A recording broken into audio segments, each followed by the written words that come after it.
আকাশবাণী কলকাতা বিচিত্র সংবাদ সংকলন ও উপস্থাপনা সুদীপ বসু। মাত্র ২১ সপ্তাহ বা ৫ মাসের কিছু বেশি সময় মায়ের গর্ভে থাকার পর পৃথিবীর আলো দেখল এক শিশু। জন্মের সময় ওজন ছিল মাত্র ২৮৩ গ্রাম। শুনতে অবিশ্বাস্য হলেও মার্কিন যুক্তরাষ্ট্রে ঘটেছে এমনই ঘটনা। শুধু তাই নয়, ১ বছর বয়স হতেই বিশ্ব রেকর্ড বইতে নাম লিখিয়েছে শিশুটি। তার নাম নাসকিন। ২০২৪ সালের ৫ই জুলাই আমেরিকার আইওয়ায় তার জন্ম। নির্ধারিত সময়ের চেয়ে ১৩৩ দিন অর্থাৎ প্রায় ১৯ সপ্তাহ আগে পৃথিবীতে চলে আসে শিশুটি। জন্মের পরেই কিনকে আইওয়া বিশ্ববিদ্যালয়ের স্টেট ফ্যামিলি চিলড্রেন্স হাসপাতালের নবজাতক পরিচর্যা কেন্দ্রে নিয়ে যাওয়া হয়। সেখানে টানা ৬ মাস চিকিৎসার পর চলতি বছরের জানুয়ারিতে মা মলি কিন ও বাবা র্যান্ডেলের সঙ্গে বাড়ি ফিরেছে শিশুটি। টানা ৭ দিন ২৪ ঘন্টা কাজ করে যাওয়া কোনো মানুষের পক্ষে তো সম্ভবই নয়, এমনকি যন্ত্রের পক্ষেও অসম্ভব। আমাদের এই ধারণা সম্ভবত এবার বদলানোর সময় এসেছে। চীন এমন একটি রোবট তৈরি করেছে যেটি কিনা ২৪ ঘন্টায় কাজ করতে পারবে। প্রয়োজনে নিজের ব্যাটারি নিজেই বদলে নিতে পারবে। চীনের প্রযুক্তি প্রতিষ্ঠান ইউবিটেক রোবোটিক্স এমনই একটি রোবট নিয়ে এসেছে। ওয়াকার S2 নামের মানবাকৃতির এই রোবট স্বয়ংক্রিয়ভাবে নিজের ব্যাটারি নিজেই বদলাতে সক্ষম বলে দাবি তাদের। প্রতিষ্ঠানটি বলছে, মাঝখানে মানুষের হস্তক্ষেপ ছাড়াই এই রোবট টানা ৭ দিন ২৪ ঘন্টা কাজ চালিয়ে যেতে পারবে। কোনো ধরনের রিচার্জ ছাড়াই এই রোবট ২ ঘন্টা হাঁটতে কিংবা ৪ ঘন্টা দাঁড়িয়ে থাকতে পারে। ব্যাটারি চার্জ হতে সময় লাগে মাত্র ৯০ মিনিট। ১-২ বছর নয়, ১,২৫,০০০ বছর আগের কথা।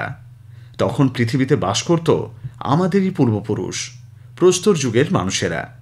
সেই সময় জার্মানিতে একটি লেকের ধারে তাদের বসবাসের চিহ্ন মিলেছে। পশুর হাড় থেকে চর্বি সংগ্রহ করত তারা।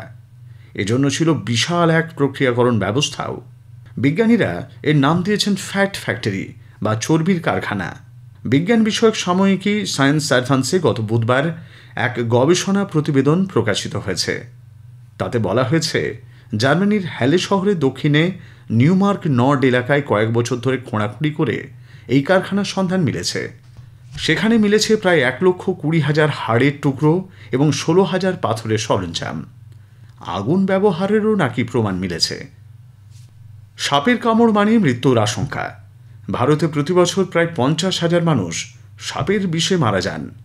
অথচ একটি সাম্প্রতিক গবেষণায় জানা গেছে, উটের ১ ফোঁটা চোখের জল ২৬টি বিষধর সাপের বিষকে নিষ্ক্রিয় করে দিতে পারে। সেই সব সাপের বিষকে যেগুলো প্রাণঘাতী। বিকানেরের national research centre on camel NRCC এই গবেষণা চালাচ্ছে। তারা উটের চোখের জল সংগ্রহ করে তাতে থাকা বিশেষ ধরনের অ্যান্টিবডিকে বিশ্লেষণ করছে। এরপর দেখা গেছে এই অ্যান্টিবডিগুলি saw scaled viper, Russell's viper, cobra, krait সহ ২৬টি প্রজাতির সাপের বিষের বিরুদ্ধে লড়াই করতে পারে। এতে কোনো পার্শ্ব প্রতিক্রিয়াও দেখা যাচ্ছে না। এসবই ভবিষ্যতে বিষ নিরোধক বা অ্যান্টিভেনাম তৈরির নতুন দিক নির্দেশ করতে পারে বলে মনে করছেন বিজ্ঞানীরা। পৃথিবী ডুবে যাবে অন্ধকারে, চাঁদ গ্রাস করবে সূর্যকে। ১-২ মিনিট নয়, ৬ মিনিট ২৩ সেকেন্ড ধরে পৃথিবী ডুবে থাকবে অন্ধকারে। কারণ শতাব্দীর সবচেয়ে দীর্ঘ সূর্যগ্রহণ হতে চলেছে ২০২৭ সালের ২রা আগস্ট। এই সূর্যগ্রহণটি ১৯৯১ থেকে ২১১৪ সাল পর্যন্ত ভূমি থেকে দৃশ্যমান দীর্ঘতম পূর্ণগ্রাস সূর্যগ্রহণ।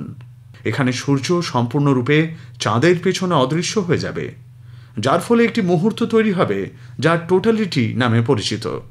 চাঁদ সূর্যের আলোকে বাধা দেওয়ার সঙ্গে সঙ্গে টোটালিটির একটি রেখা ধীরে ধীরে বিশ্বজুড়ে সরে যাবে, যা দিনের আকাশে অল্প সময়ের জন্য অন্ধকার নামিয়ে আনবে। বিরল এবং দীর্ঘতম এই পূর্ণগ্রাস সূর্যগ্রহণ দেখা যাবে ইউরোপ, উত্তর আফ্রিকা এবং মধ্যপ্রাচ্যের কিছু অংশে। মরক্কো, আলজেরিয়া, তিউনিসিয়া, লিবিয়া, মিশর, সুদান, সৌদি আরব, ইয়েমেন এবং সোমালিয়া সহ একাধিক দেশের প্রায় ৯ কোটি মানুষ এই পূর্ণগ্রাস সূর্যগ্রহণ দেখতে পাবেন। বিচিত্র সংবাদ শেষ হল। সংকলন ও উপস্থাপনা সুদীপ বসু।